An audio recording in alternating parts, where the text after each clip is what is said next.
छोटी बहू की बात का बुरा मत मानना, नादान है, बच्ची है। गलती हमारी है मुनीम जी, हमने ऐसी लड़की को काम करने को कहा जिसे काम करने की आदत ही नहीं है। बड़े भैया पानी। नकुल वो ट्रैक्टर रिपेयर करवा लिया ना? जी करवा दिया।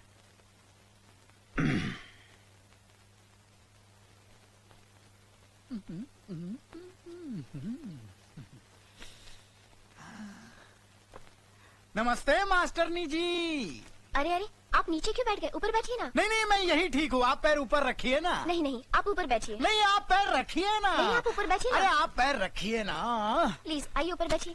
ओके आप जहाँ बोलोगी वही मैं बैठूंगा।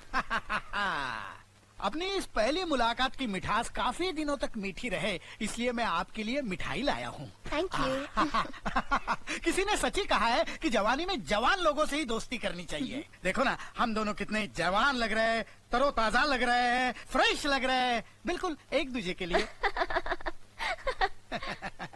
नहीं आपकी हंसी बहुत खूबसूरत है, लेकिन आप हंस क्यों रही हैं? आपकी बातें सुनकर। अच्छा अच्छा। अभी आप कह रहे थे कि आप अभी तक जवान हैं। यस। और मैंने सुना है कि आपका एक बेटा है 30 साल का। मेरा बेटा? हाँ। उस हरामी को तुम मेरा बेटा समझती हो? वो तो मुझे कुंभ के मेले में मिला था, कुत्ता समझकर पाल लिया। मास्टरनी जी मैं अभी तक शुद्ध कुंवारा हूँ। अभी पोल्यूशन की वजह से नमक थोड़ा कम हो गया है, बूढ़ा दिखता हूँ, लेकिन जवानी अंदर से झूले पे झूल रही है, बिल्कुल झूल रही है। अच्छा हाँ?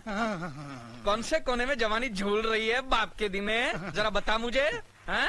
इसको फंसाने के लिए मैं तुझे कुंभ के मेले में मिला और मुझे कुत्ता समझ के पाला, कुत्ते के बाप। अरे अरे अपने बाप से इस तरह बात कर रहे हो? अबे तू जानती नहीं है इस कमीने को। ये कमीना अपनी जवानी की रंगीन कहानियां सुना सुना कर कितनी औरतों का एक रात का पति बन चुका है, और इधर भी तेरे यहाँ एडमिशन लेने इसी लालच में आया है, संभालना। शर्म करो, ये तुम्हारे बुजुर्ग हैं। क्या हुआ? पित्त के कारण मेरे बाल थोड़े सफेद हो गए तो मास्टरनी मुझे बुजुर्ग कह रही है। मास्टरनी न देख उम्र मेरी, लाजवाब कर दूंगा तुझे, कली से महकता गुलाब कर दूंगा। हट। तुम तो दरिया हो, समंदर हो, तुम्हारे अंदर पहले से ही INS अर्जुन नाम का जहाज डूब चुका है, फिर ये मेरे बाप जैसी छोटी मोटी कश्तियां डुबोने से क्या मिलेगा? छोड़ दो बेचारे को, माफ करो, आगे बढ़ो, जाओ। हाँ, अजीब बाप बेटे हैं।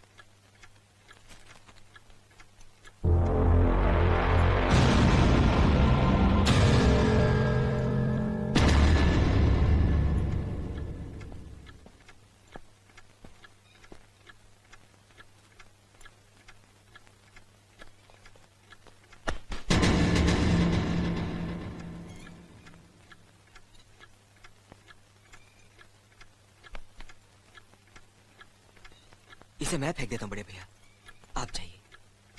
मुनीम जी चौराम प्रसाद की बेटी की शादी के लिए जेवर देने के लिए कहा था, भिजवा दिया? जी हाँ मालिक। शहर में रहकर यही बदतमीजी और ओछी हरकतें सीखी आपने? अपने से बड़ों का लिहाज करना नहीं आता आपको? किससे कह रहे हो तुम? आपसे कह रहा हूँ। औरत पैदा हुई है तो औरत की तरह रहना सीखे। मीना। नकुल तुम अंदर जाओ।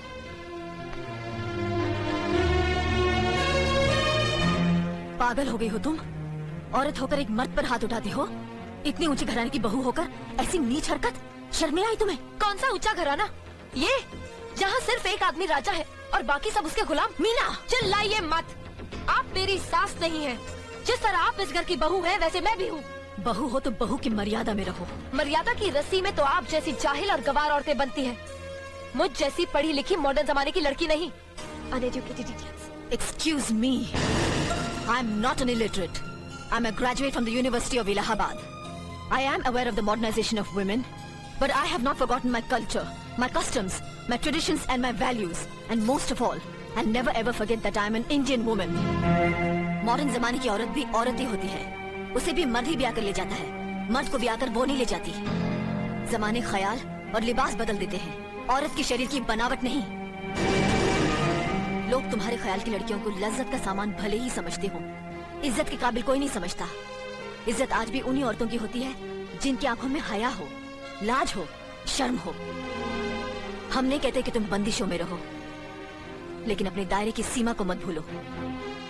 लड़की जब अपने माँ बाप के घर होती है तब उसके कांधों पर अपने ही घर की इज्जत का बोझ होता है। लेकिन जब वो बहू बनकर ससुराल जाती है तब उसके कांधों पर एक नहीं 2 परिवारों की इज्जत का बोझ होता है।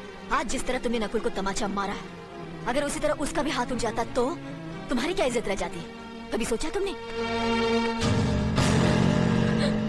क्या बात है मीना?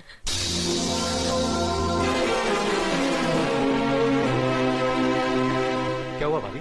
हाँ? कुछ नहीं। मीना कह रही थी कि उसे खाना बनाना नहीं आता। हमने सोचा कि 2-4 खरी खोटी सुनाने से ही सीखेगी, तो सुना दिया, बस रोने लगी। क्यों अर्जुन, हमें तुम्हारी बीवी को डांटने का भी हक नहीं? क्यों नहीं, आप हमारी भाभी माँ हैं। आप मार सकती हैं, डांट सकती हैं, कुछ भी कर सकती हैं।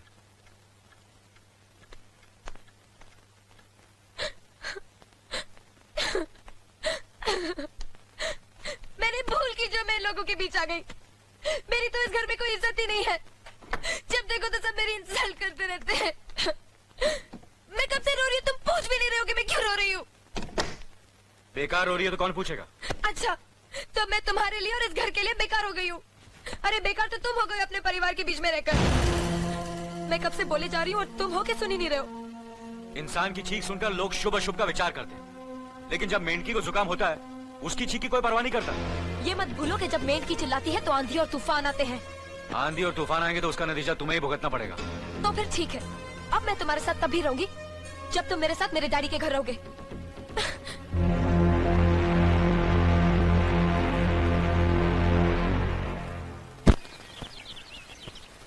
हमारी मीना बहुत प्यारी बच्ची है, लेकिन उसमें अभी भी बचपना है। हमारे तौर तरीकों को नहीं जानती है ना, लेकिन आस्ता आस्ता हम उसे सब सिखा देंगे।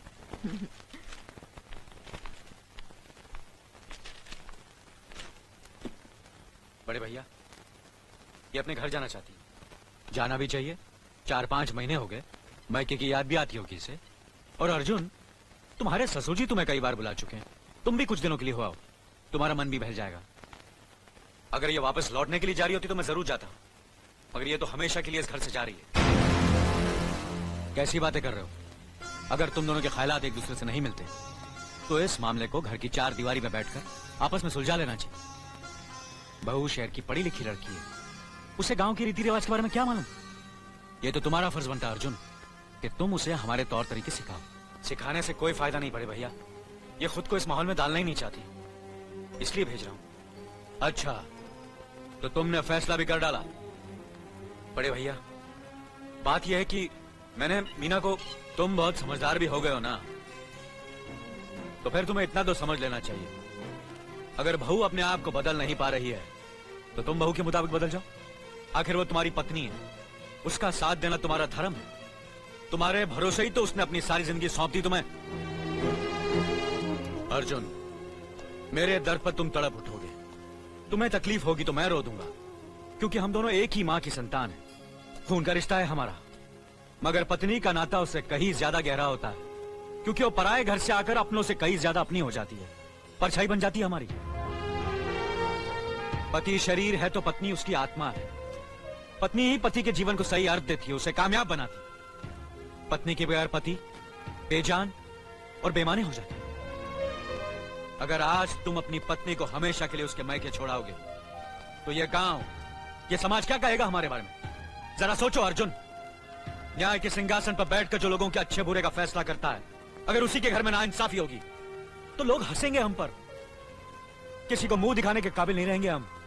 बड़े भैया, मुझसे भूल हो गई, मुझे माफ कर दीजिए। मुनीम जी। जी मालिक। जायदाद के दस्तावेज लाइए। जी अभी लाया।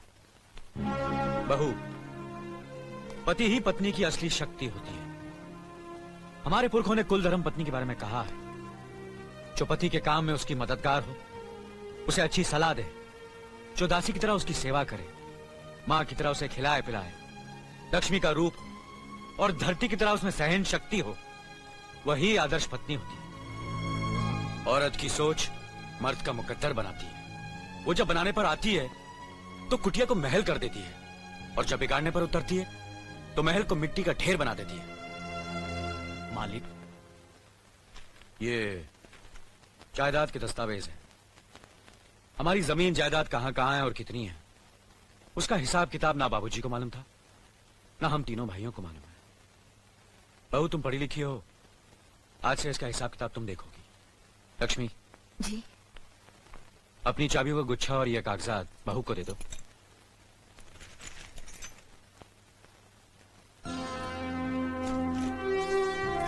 आज से तुम इस घर की मालकिन हो। तुम जहां कहोगी, जिस कागज पर कहोगी, हम तीनों भाई चुपचाप आंख बंद करके दस्तखत कर देंगे। जैसा कहोगी वैसा ही करेंगे। बस एक ही विनती है बहू, हम तीनों भाइयों को अलग करने का ख्याल अपने मन में कभी आने मत देना।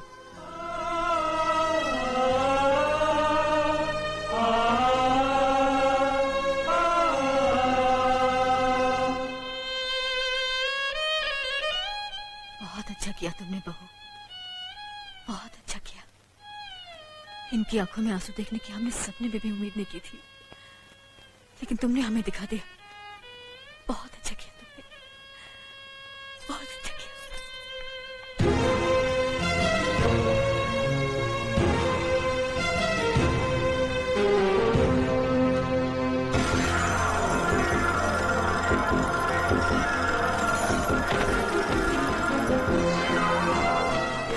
मीना, मीना, क्या हुआ बहू? मीना, मनी जी जल्दी से डॉक्टर को बुलाइए।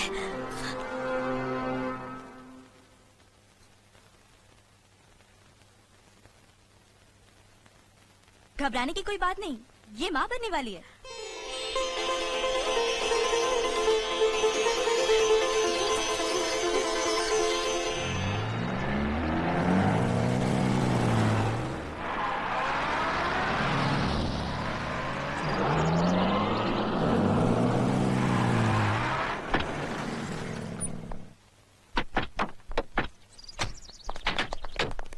आप लोग यहीं ठहरिए, मैं ठाकुर साहब से मिलकर आता हूँ।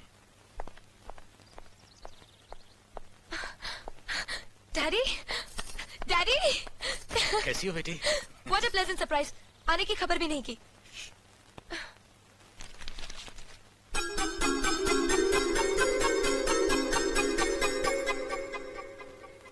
ठाकुर साहब, पाए लागू। समझी जी, आप अचानक यहाँ कैसे? तशरीफ रखिए, बैठिए ना। आपके बराबर बैठने की मैंने कभी गुस्ताखी नहीं की, तो आज कैसे करूंगा? बहुत दिनों बाद हम लोग मिल रहे हैं। कहिए, आपका कारोबार कैसे चल रहा है? आपकी कृपा और आशीर्वाद से ठीक ही चल रहा है। दिल्ली में इंडस्ट्रीज मिनिस्टर के साथ कब की अपॉइंटमेंट ली है? कल सुबह 11 बजे सर। इनकम टैक्स केस का? वकील ने कहा है कि 15 तारीख की हियरिंग में मामला क्लियर हो जाएगा। आज एक्सपोर्ट का माल जापान के लिए जहाज से रवाना हो जाएगा ना? जी हाँ सर। नमस्ते ठाकुर साहब। नमस्ते नमस्ते नमस्ते। अरे दीनानाथ जी, आप लोगों ने यहाँ आने की तकलीफ क्यों की?